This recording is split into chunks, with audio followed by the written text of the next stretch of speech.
You're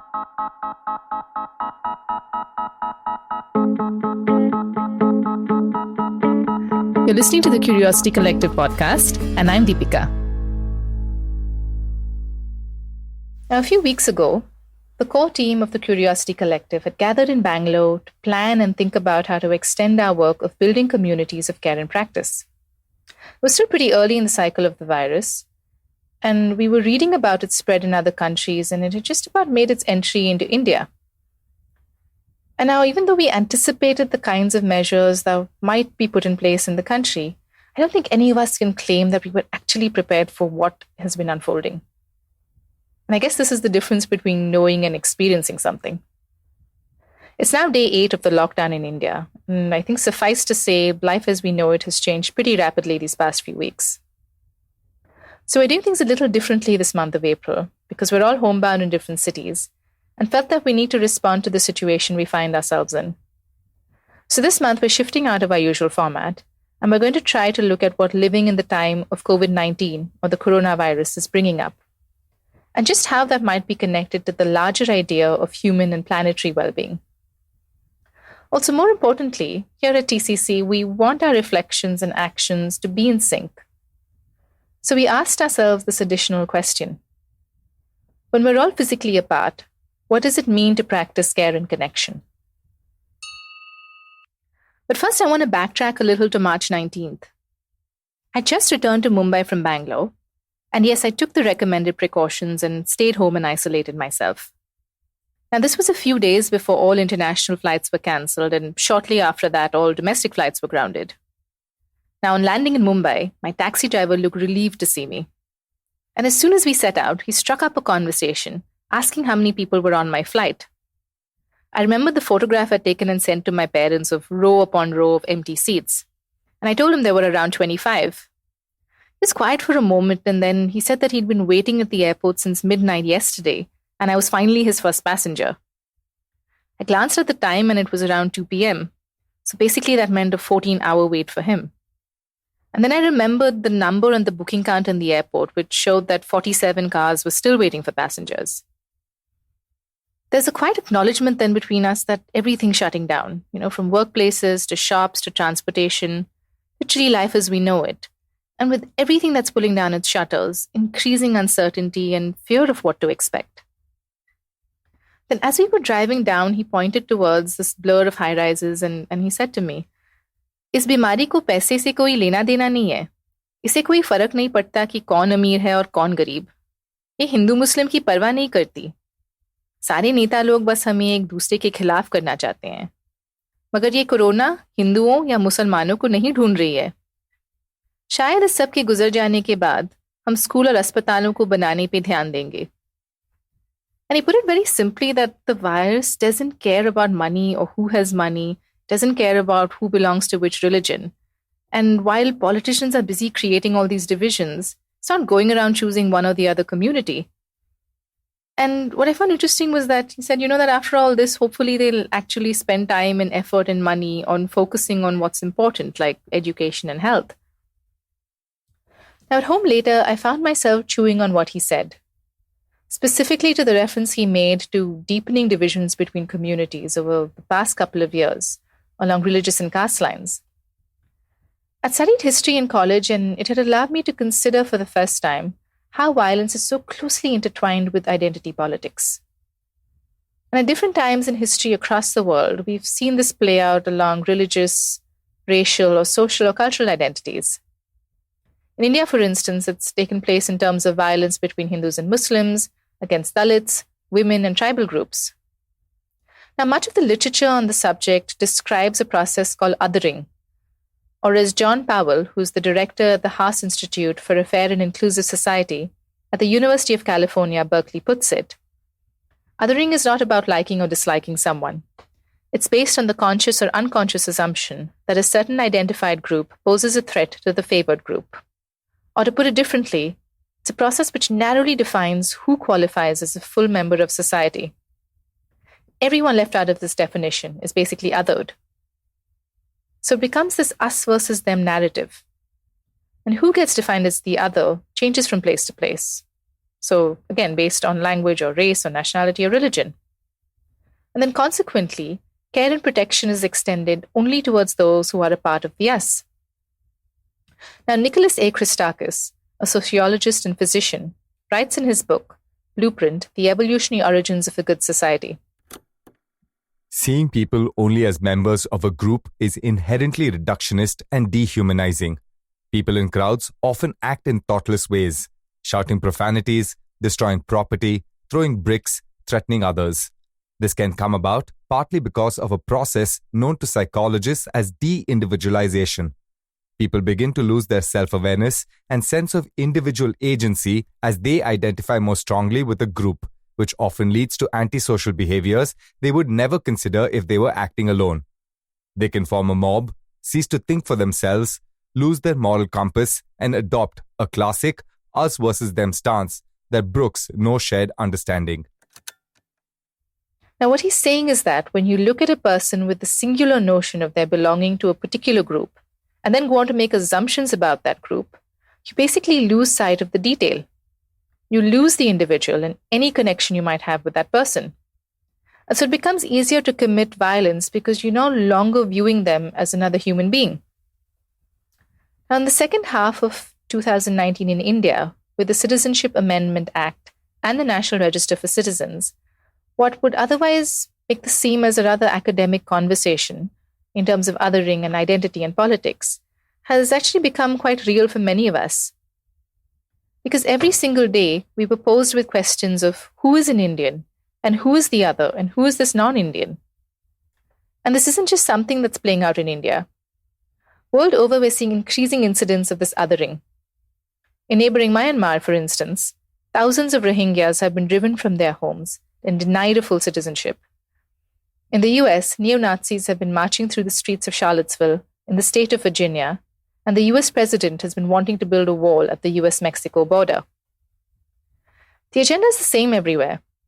It's the creation and use of fear to breed resentment against those who are deemed as the other. And in terms of the rhetoric and the language that's used, it's amplified by political parties and media houses. Now, in many ways, the coronavirus has exposed and laid bare some of these false separations that we've created. Because at a very fundamental level, it challenges these divisions because a virus doesn't actually discriminate.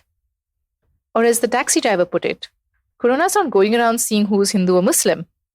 It's not choosing whose body will be affected based on religion or wealth or caste or class or color. And in that respect, it's reminding us that we're all part of this one large shared ecosystem.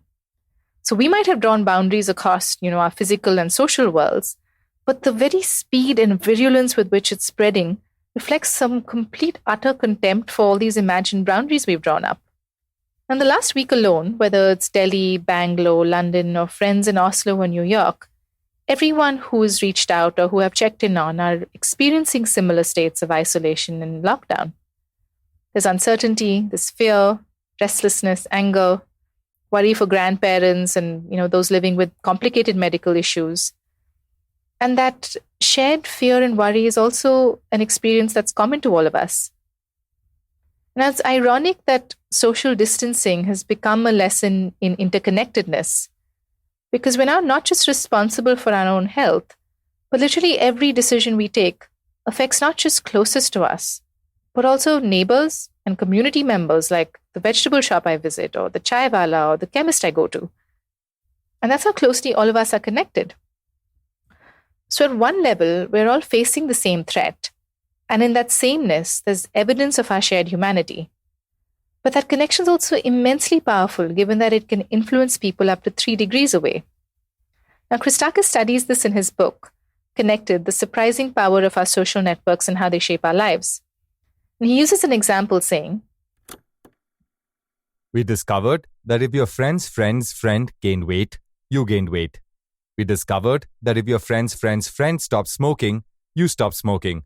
And we discovered if your friend's friend's friend became happy, you became happy. Now, by that argument, influence can be used to shape a response, even touching the life of someone you don't directly know or that you normally would come in contact with. Now, what you might be wondering is, what does this have to do with responding to a pandemic? But looking at this at the level of a social network, it actually throws up immense possibilities.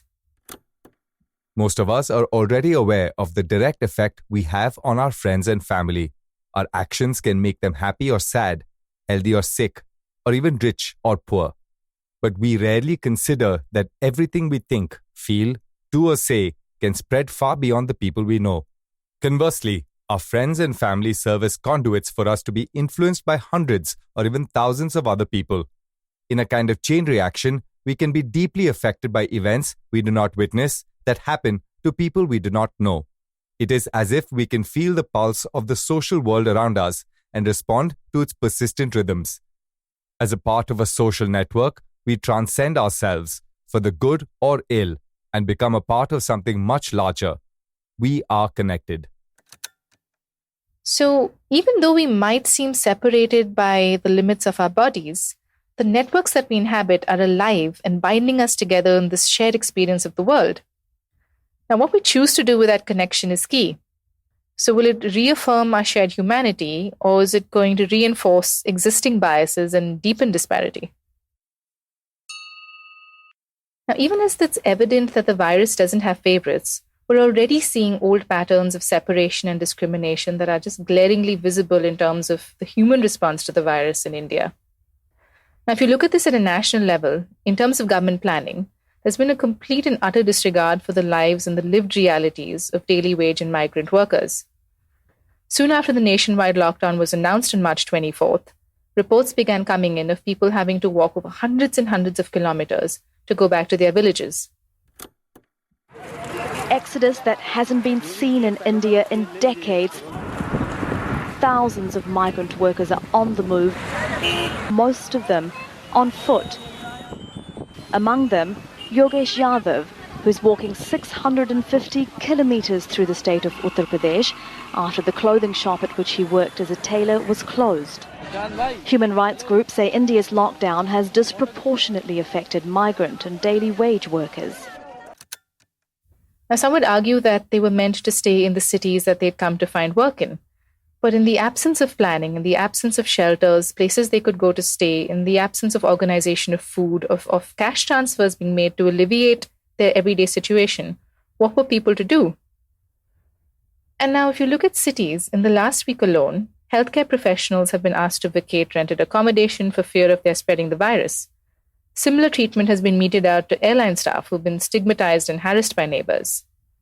In Delhi, a young woman from Manipur was spat on and called Corona. In Mysore, young men from Nagaland were refused entry into a grocery store. तो यहाँ पे जो north east के students है, आपने सुना है corona virus पूरा हर जगह भी फैला हुआ है. तो यहाँ पे जो भी नॉर्थ ईस्ट के स्टूडेंट्स है, सभी नहीं बोलते हैं कि कुछ लोकल है, हमें कोरोना वायरस बोल के चिढ़ाते हैं. कहीं रेंट ढूंढने जाते हैं, कहीं सड़क पे होता है, कॉलेज जाते हैं तो हमें कोरोना वायरस चिढ़ाते हैं. तो कोरोना वायरस से हमारा कोई रिलेशन नहीं है, वो चाइना से आया है. हमारा लुक, शकल, सूरत थोड़ा अलग है, मगर हम चाइनीज़ नहीं है. कोरोना वायरस से हम नॉर्थ ईस्ट वाले की कोई रिलेशन नहीं है. And at yet another level, class biases are playing out, with many residents in housing societies even refusing to pay monthly wages to their household help and talking about the virus spreading through their unhygienic ways. And this isn't only India's story.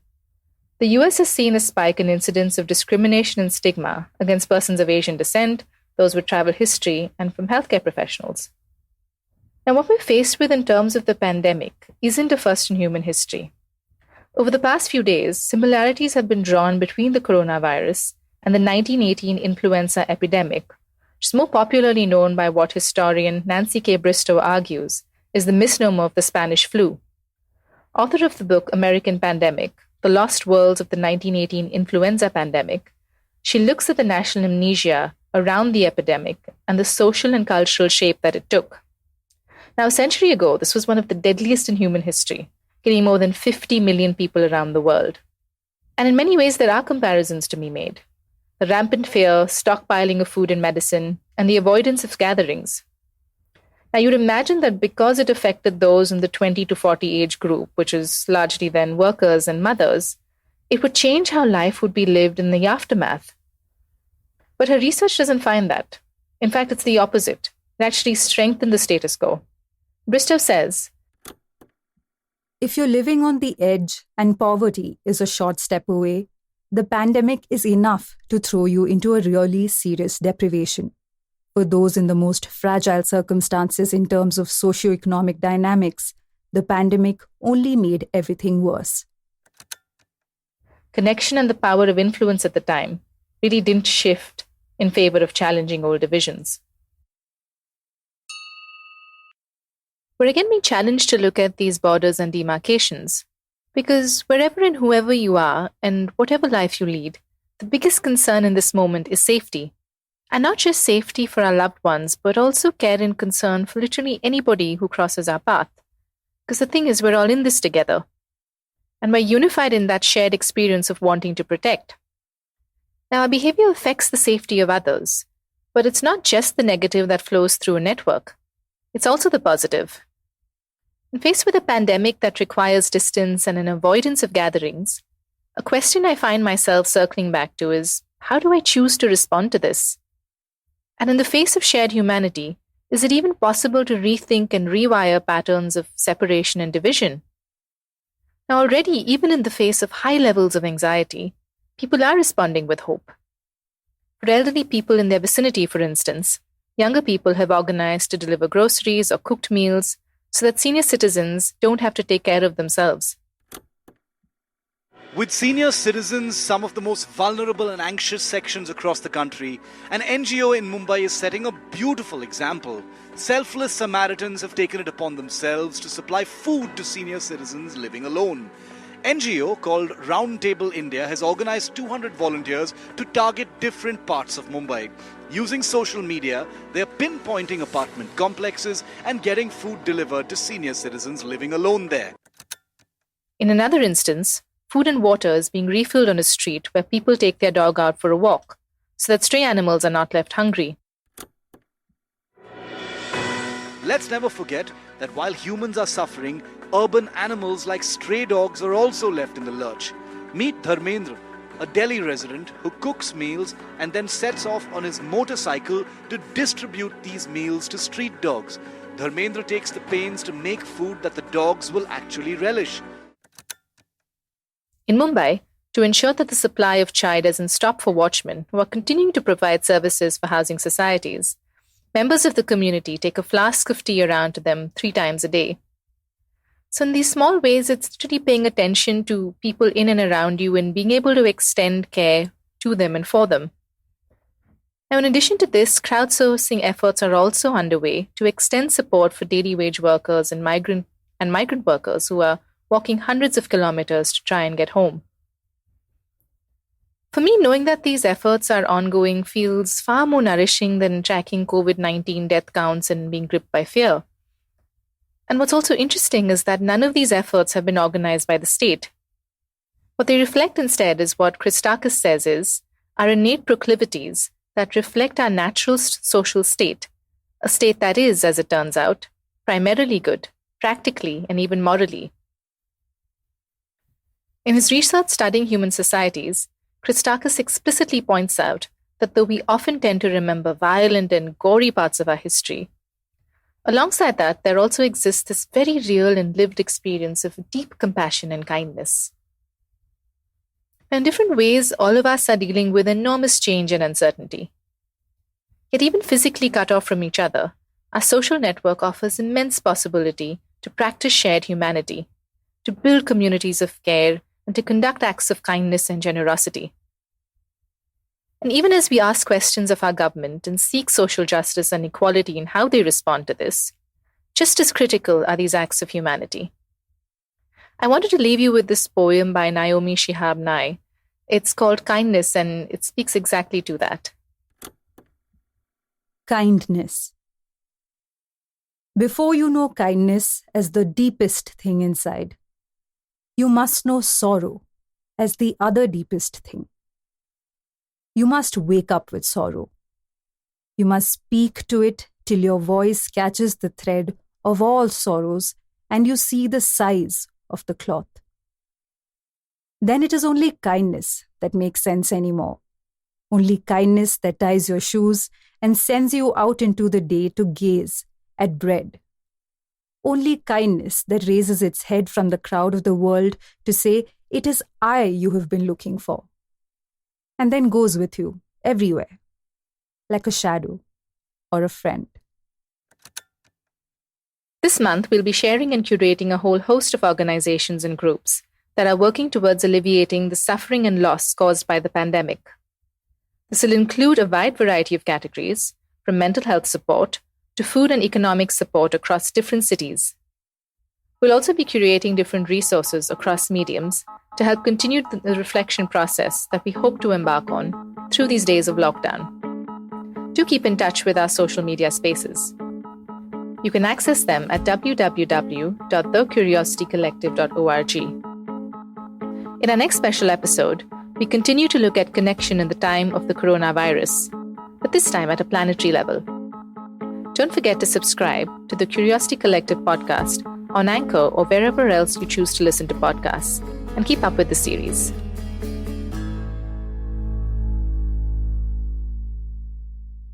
Special thanks to Ishwar Shankar and Gauri Umanakutan at BRC for lending us their voices for this episode. This episode was made with the support of Srinidhi Raghavan and Arpita Joshi and produced by the Bangalore Recording Company.